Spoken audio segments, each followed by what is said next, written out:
তাহলে দেরি না করে আয়, তোর চাহিদাটা আমি পূর্ণ করে দিই। চলেন ম্যাডাম, তাহলে আমরা চাইতে। কেমন আছো? হ্যাঁ শোনো, ভালো আছি। তুমি কেমন আছো? আমি আর ভালো থাকি বা কিভাবে, তোমার তো কোনো খোঁজ খবরই নাই। আর তুমি তো ঠিক মতো আমাকে ফোনও দাও না। আসলে কাজের সময় পাই না তো, তাই ফোন দিতে পারি না। শুধু কাজ নিয়ে ব্যস্ত থাকলেই হবে? একটু কি আমার প্রতি তোমার খেয়াল রাখতে হবে না? কি যে বলো না, তোমার প্রতি আমার খেয়াল আছে না মানে? হইতে পারে আমি দূরে আছি, কিন্তু ভিডিও কলে তো প্রতিদিন সব আমি দেখি। হ্যাঁ, তা তো অবশ্যই। আর তুমি বা এমন ভাবে বলতেছো যে আমি মনে হয় কিছুই দেখি না, না? তুমি তো আমার সব দেখোই, কিন্তু আমি তো ওয়াশরুমে গিয়ে না ওই সবকিছু সেরে ফেলতে পারি। তুমি তুমি কি করো? আমি আর কি করব, ওই বালিশ ধরে বিছানা সহ খালি গড়াগড়ি পারি, তাছাড়া তো কিছু করার নাই। তাই না? স্বামী তো দূরে। আর কয়েকটা দিন অপেক্ষা করো, আমি চলে আসলে তারপর তোমার চাওয়া পাওয়া সব পূরণ করে দেবো। সেই অপেক্ষাতেই আছি। আর শোনো, তাড়াতাড়ি চলে এসো, আমার না একা একা থাকতে একদম ভালো লাগে না। বুঝতে তো সবই পারছি, কিন্তু আমার না, আমার মনে মানতেছে না। মনে চাচ্ছে মোবাইলের ভিতর দিয়ে তোমার কাছে আমি চলে আসি। কি হলো, ওদিকে কি দেখতেছো? না, কিছু না, এমনি আর কি তাকাচ্ছি। ওই যাই হোক, মোবাইলের ভিতর দিয়ে চলে আসতে হবে না। তুমি তোমার স্যারকে বলে ছুটি নিয়ে চলে আসো। ছুটি নিয়ে তো আসবো, কিন্তু না, কি যে বলবো, যখনই তুমি আমাকে দেখ আমরা সবকিছু, আমার যে মাথা একদম গরম হয়ে যায়। এখন তাহলে একটু দেখাই, দেখে মাথাটা গরম করে দেই। ঠিক আছে শোনা, একটু বেশি না, একটু দেখা হবে। দেখছো? হ্যাঁ, হ্যাঁ, সে ভালো লাগতেছে আমার। মাথাটা গরম করে দিয়েছি না? রাতের ঘুমটা তোমার হারাম হয়ে যাবে। না না, এখন তো আমি ডিউটিতে চলে যাব, আমার আর হারাম হলো কোথায়? শুধু শুধু আমি তোমার জ্বালাটা আর বাড়িয়ে দিলাম, তাই না? একদম ঠিকই বলছো। এর জন্য তোমার সাথে কথা বলতে ইচ্ছে করে না, শুধু জ্বালা বাড়িয়ে দাও। আচ্ছা ঠিক আছে, অফিসে যাও, এসে ফোন দিও। আচ্ছা শোনো, আমি অফিস থেকে এসে তোমাকে ফোন দেবো, আর সব কিছু আমি দেখবো। আচ্ছা ঠিক আছে, তোমার অপেক্ষায় রইলাম। আচ্ছা ঠিক আছে, ওকে, বাই। বাই। এই, এদিকে আয়, কি ম্যাডাম? এদিকে বল। আচ্ছা, তুই কাজ করিস ঠিকই, আমার দিকে ওভাবে তাকাস কেন? ম্যাডাম, কি বলবো, আপনি যে স্যারের সাথে যেভাবে কথা বলতেছিলেন। এদিকে ঘুরে বয়, একটু কথা বলতে সুবিধা হবে। কিভাবে কথা বলতেছিলাম?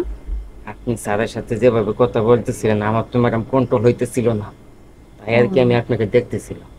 আমাকে দেখতেছিলি? এইভাবে লুকিয়ে লুকিয়ে দেখার কি প্রয়োজন আছে?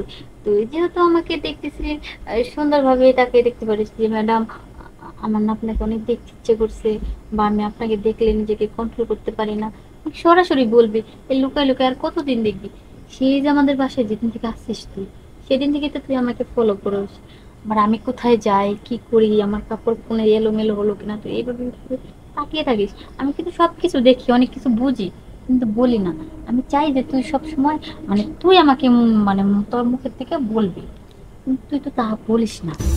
তুই যেহেতু চাইতেছিস, তাহলে তোর মনের আশাটা আমি পূরণ করে দিই। কি বলেন ম্যাডাম, সত্যি বলতেছেন? হ্যাঁ, সত্যি তো।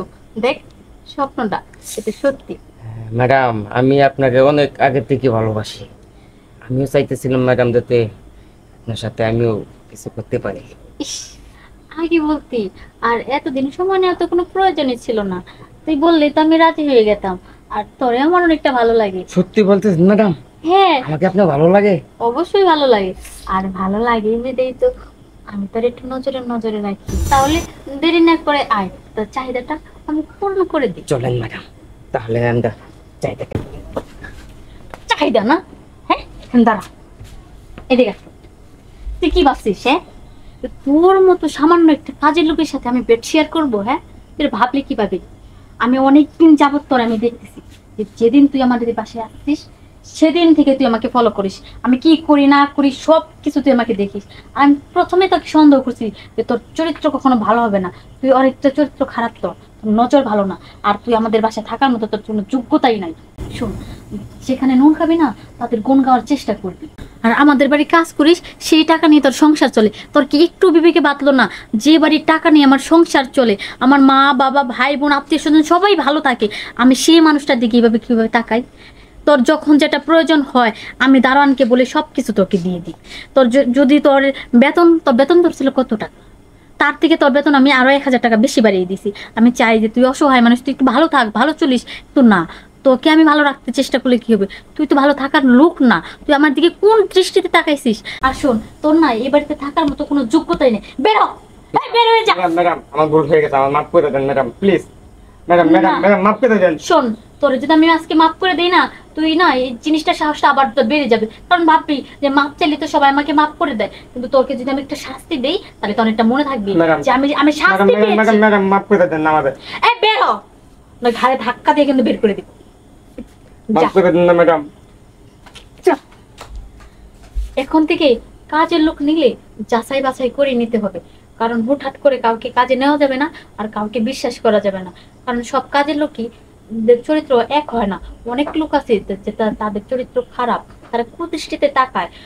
বাড়ির যে মেয়ে মানুষ থাকে, বা আমার জায়গায় যদি আজকে আমার একটা ছোট বোন থাকতো, আমার ছোট একটা বাচ্চা থাকতো, তার দিকে যদি এরকম কুদৃষ্টিতে তাকায় তো কোনো একটা ক্ষতি করে ফেলতো, তখন বা আমি কি করতাম? এই কারণেই কোনো একটা অপরিচিত লোক বা যে কোনো কাজের লোক হোক, তাদেরকে বিশ্বাস করা ঠিক না। সবসময় তাদেরকে নজরে নজরে রাখা দরকার।